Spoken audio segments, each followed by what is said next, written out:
Garuda Express, an international courier service.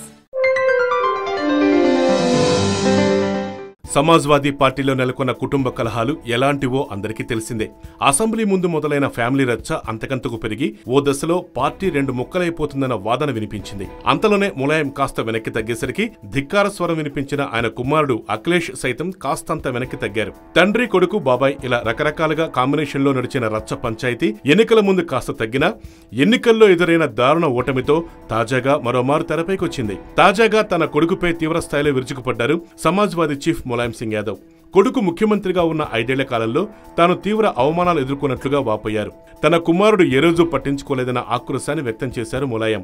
సీఎంగా ఉన్నప్పుడు పట్టుమని 10 నిమిషాలు కూడా తన దగ్గర తన కుమారుడు కూర్చున్నది లేదన్న ములాయం ఏ తండ్రి చేయని పనిని తాను చేసినట్లుగా చెప్పుకొచ్చారు. ఏ రాజకీయ అధినేత కూడా తన కొడుకును ముఖ్యమంత్రిని చేయలేదన్నారు. తాను మాత్రం అందుకు భిన్నంగా తన కొడుకును సీఎం చేశానని, కానీ తనకు మాత్రం అవమానాలే మిగిలాయన్నారు. తాజాగా మొదలైన ములాయం ఆక్రోశ జ్వాల సమాజ్వాదీ పార్టీని ఎక్కడి వరకు తీసుకెళ్తాయన్నది ఇప్పుడు ప్రశ్నగా మారింది. హాయ్ యోయో వ్యూవర్స్, సబ్స్క్రైబ్ చేసేటప్పుడు అక్కడ ఉండే గంట సింబల్ ను ప్రెస్ చేయడం మర్చిపోవద్దు.